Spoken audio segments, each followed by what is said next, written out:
திருவாரூர் நகராட்சிக்கு உட்பட்ட அழகிரி நகரில் 20க்கும் மேற்பட்ட வீடுகளை வெள்ளம் சூழ்ந்தது. விவரங்களை செய்தியாளர் ராஜசேகர் வழங்க கேட்கலாம். ராஜசேகர், அந்த பகுதியில் வாழும் மக்களின் நிலை தற்போது என்னவாக உள்ளது? விவரங்கள். அந்த டெட்பா புயலின் தாக்கத்தின் காரணமாக திருவாரூர் மாவட்டத்துல நேற்று இரவு தொடங்கிய மழையானது தற்பொழுது வரை நீடித்து வருகிறது. குறிப்பாக நேற்று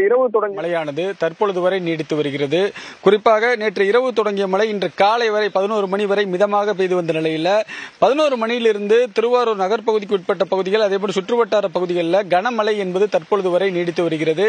நாம் தற்பொழுது இருக்கக்கூடிய இடம் திருவாரூர் நகராட்சிக்கு உட்பட்ட 20வது வார்டு அழகிரி நகர் பகுதி. இந்த பகுதியில் 100க்கும் மேற்பட்ட குடியிருப்பு வாசிகள் இருந்து வருகிறார்கள். நேற்று இரவிலிருந்து தொடர்ந்து பெய்த கனமழையின் காரணமாக அழகிரி நகர் பகுதியில் 20க்கும் மேற்பட்ட வீடுகளில் மழை நீர் முழுவதுமாக புகுந்திருக்கிறது. அந்த காட்சிகளை தான் நாம் தற்போது நேரடியாக பார்த்து வருகிறோம். குறிப்பாக அந்த பகுதியில் உள்ள வீடுகள் முழுவதுமாக மழைநீர் புகுந்திருப்பதன் காரணமாக அந்த வீட்டில் உள்ள பொருட்கள் அனைத்தும் சேதமடைந்திருப்பதாக அந்த வீட்டின் உரிமையாளர்கள் தெரிவித்து வருகிறார்கள். குறிப்பாக அந்த வீடுகளுக்குள் யாருமே இருக்க முடியாத ஒரு சூழல் நிலவி வருகிறது. தற்பொழுது கூட நாம் நேரடியாக காட்சிகளை பார்க்கலாம். அந்த வீட்டில் உள்ள பொருட்களை எடுத்து வைக்கக்கூடிய நிலை தான் தற்பொழுது நிலவி வருகிறது. அங்கு உள்ள ஃப்ரிட்ஜ், வாஷிங் மிஷின் உள்ளிட்ட அனைத்து வீட்டு உபயோக பொருட்களும் மின்சாதன பொருட்களும் பழுதடைந்திருக்கிறது. மேலும் வீட்டு உபயோக பொருட்கள் மட்டுமல்லாமல் பள்ளி மாணவர்கள், அந்த வீட்டில் படிக்கக்கூடிய மாணவர்களின் வீட்டு புத்தகங்கள், பள்ளி புத்தகங்கள் உட்பட அனைத்தும் பாதிக்கப்பட்டிருப்பதாக இந்த பகுதி வேதனையுடன் மக்கள் தெரிவிக்கிறார்கள். ஒவ்வொரு வருடமும் இந்த பாதிப்பை தான் இந்த பகுதி மக்கள் சந்தித்து வருவதாக தெரிவிச்சிருக்காங்க. ஆண்டுக்காண்டு இந்த பகுதியில் இந்த வடிகால் வாய்க்கால் பிரச்சனை இருப்பதன் காரணமாக மழை நீர் என்பது முற்றிலும் வடியாத காரணத்தினால் மழை பெய்தாலே சுமார் ஒரு நாளைக்கு 5 சென்டிமீட்டர்லிருந்து 10 சென்டிமீட்டர் மழை பெய்தால் கூட அனைத்து வீடுகளுக்குள் தண்ணீர் புகுந்து விடக்கூடிய ஒரு நிலை ஏற்பட்டிருக்கிறது. அந்த காட்சிகளை தான் நம்முடைய ஒளிப்பதிவாளர் ஹரிகரன் நேரடியாக காண்பித்து வருகிறார். இந்த ஒரு வீடு மட்டுமல்லாமல் இந்த பகுதியில் உள்ள 20க்கும் மேற்பட்ட வீடுகளிலும் இதே நிலைமையில தான் இருந்து வருகிறது. ஒவ்வொரு வீட்டிலையும் அங்குள்ள பாத்திரத்தை வைத்துக் கொண்டு மழை நீரை அவர்களே வெளியேற்றிக் கொண்டு வருகிறார்கள். உடனடியாக மாவட்ட நிர்வாகத்தின் சார்பில் அதிகாரிகள் இந்த பகுதிக்கு வந்து பார்வையிட வேண்டும். அது மட்டுமில்லாமல் அந்த மழை நீரை வடிவமைப்பதற்கான நடவடிக்கையை மாவட்ட நிர்வாகம் போர்க்கால அடிப்படையில் எடுக்க வேண்டும். தொடர்ந்து ஒவ்வொரு ஆண்டும் கோரிக்கை வைத்தும் ஆனால் இதுவரை நடவடிக்கை எடுக்காத சூழலில் இனி வரும் காலங்களிலாவது எங்களுக்கு நிரந்தர தீர்வு காண வேண்டும் என்ற கோரிக்கையை இந்த பகுதி மக்கள் வச்சிருக்காங்க. மோனிஷா, குடியிருப்பு பகுதிகளுக்குள் சூழ்ந்திருக்கும் வெள்ள நீரை வெளியேற்ற ஏதேனும் நடவடிக்கைகள் எடுக்கப்பட்டிருக்கிறதா?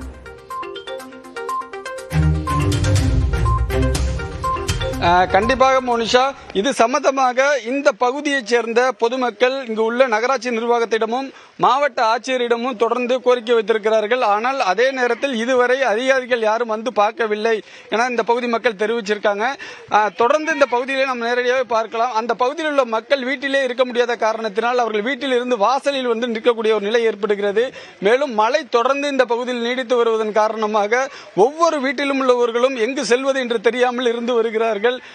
இங்கு உள்ள பெண்கள் அதிக அளவில் இருக்கிறாங்க. அவங்கள்ட்ட நேரடியாவே கேட்கலாம். அம்மா, இந்த மழையால என்ன மாதிரியான பாதிப்பு சந்திச்சிருக்கீங்க? இந்த மழை பெஞ்சாலும் இப்படிதான் சார் இருக்கு. தண்ணி வடியுது. இந்த வடிகால் இப்படிதான் சார் வடியணும். இந்த மழை பெஞ்சாலும் இப்படிதான் தேங்கிடுது. எங்களுக்கு வடிகால் இப்படி வரணும். எத்தனை வீடுகள்ல அந்த மழை நீர் தேங்கி இருக்குமா? இந்த லைன்ல இப்படிதான் சார் இருக்கு. இந்த லைனா இப்படிதான் சார் தண்ணி. அதிகாரிகள் யாரும் பார்த்தாங்களா? பார்த்துட்டு போனாங்க சார். என்ன சொன்னாங்க? பார்த்துட்டு போய் இந்த ரோடு போட்டிருக்காங்க, அவ்வளவுதான். ஆனால் தண்ணி இப்படிதான் இருக்கு. இப்ப நேரடியாக கேட்டிருக்கலாம். இங்கு உள்ள பெண்மணிகள் சொல்வது போல ஒவ்வொரு வீட்டிலும் வந்து தண்ணீர் என்பது புகுந்திருக்கிறது. அது மட்டும் இல்லாமல் அது வீட்டுக்குள் மட்டும் இல்லாமல் அங்குள்ள பொருட்களும் பாதிக்கப்பட்டிருப்பதாக அந்த பகுதி மக்கள் வேதனையோடு தெரிவிச்சிருக்காங்க.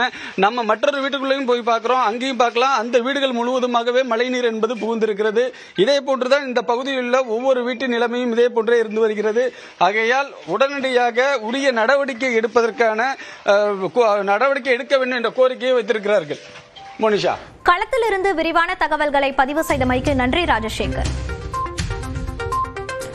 நாகை சுற்றுவட்டார பகுதிகளான பாப்பா கோயில், புத்தூர் உள்ளிட்ட இடங்களில் சூறை காற்று வீசுகிறது. விவரங்களை நமது செய்தியாளர் பாலமுத்துமணி வழங்க கேட்கலாம். பாலமுத்துமணி, விவரங்கள்.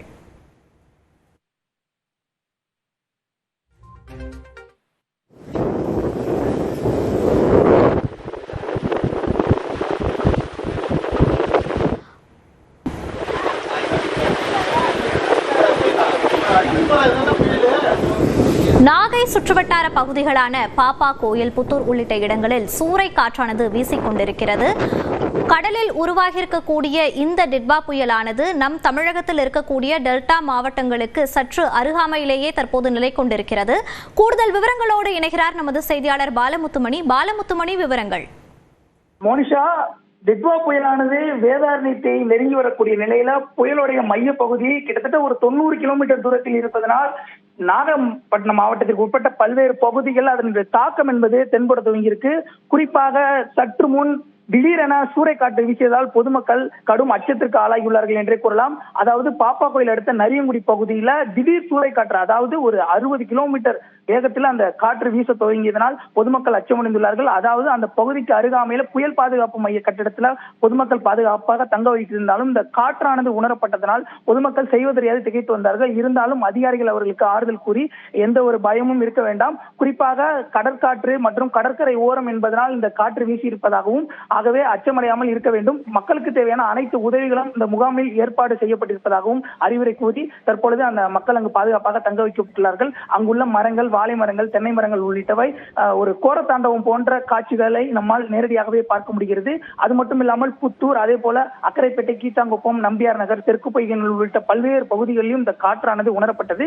குறிப்பாக தரைக்காற்று நேற்று இரவு முதல் வீசப்பட்ட சூழல்ல தற்பொழுது சூறை காற்று என்பது வீசப்பட்டிருப்பது பொதுமக்கள் மத்தியில் அச்சம் அடைந்திருந்தாலும் அதற்கான பல்வேறு முன்னேற்பாடு பணிகள் செய்யப்பட்டிருப்பதாகவும் தேசிய பேரிடர் மீட்பு படையினர் மூலம் மரம் எங்கேனும் விழுந்தால் உடனடியாக அதனை அப்புறப்படுத்துவதற்கும் பல்வேறு தயார் நிலையை வைக்கப்பட்டுள்ளது. கிட்டத்தட்ட 50க்கும் மேற்பட்ட மரம் அறுக்கும் இயந்திரங்கள், ஜேசிபி இயந்திரங்கள் உள்ளிட்டவை தற்பொழுது தயார் நிலையில் உள்ளது. மோனிஷா, விவரங்களை பதிவு செய்தமைக்கு நன்றி பாலமுத்துமணி.